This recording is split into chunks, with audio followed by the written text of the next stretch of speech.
Column draw করার জন্য আগে আমরা একটু দেখে আসি কেমন শেপে আছে। তো আমাদের 4 কোণাতে 4টা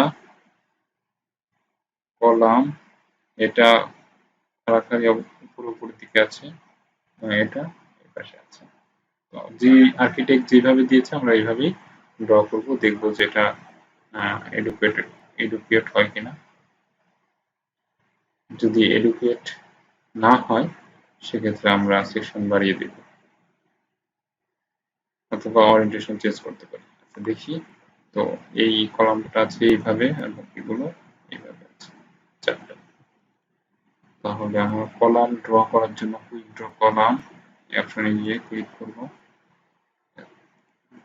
C1 কলাম কোন দিকে আছে,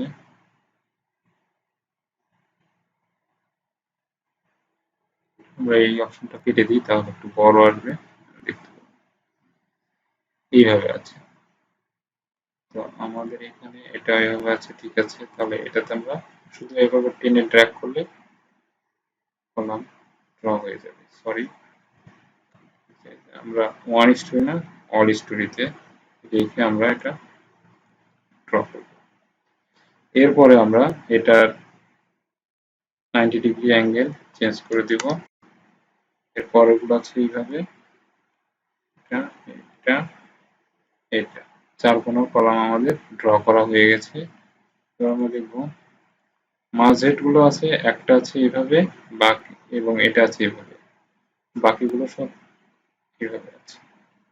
তাহলে মাঝের গুলো আমরা, এটা আছে এইভাবে, মাঝের কলাম কত 12 12, এটা আছে 12 মানে সবগুলো একই রকম করে থাকবে যেহেতু চারিদিকে একই। মাঝখানে যেটা এটা আমরা দিব 12/15। এটা কিভাবে আছে একটু দেখি, এইভাবে আছে, ঠিক আছে। তাহলে আমাদের কলাম ড্র করা হয়ে গেছে। আমরা যদি এটা 3D আরেকটা 3D নিয়ে আসি, যে 3D টা দেখার জন্য এই যে কলামটা ড্র করা হয়েছে।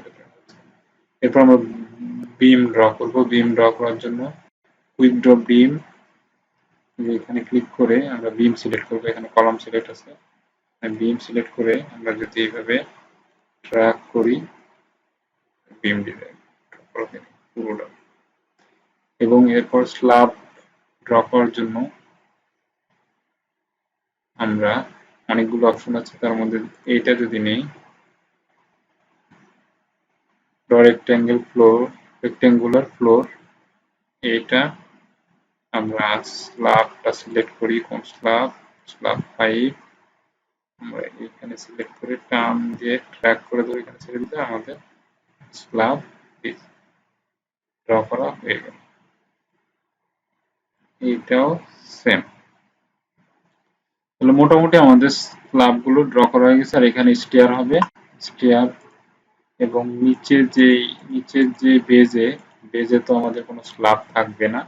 আমরা এগুলো মার্ক করে এখানে ডিলিট অপশন আছে, এটা ডিলিট করে এবং ছাদের উপর একদম টপে এইখানে টপে শুধু এই 4টা কলাম থাকবে, বাকিগুলো থাকবে না। আমরা এগুলো মার্ক করে ডিলিট করে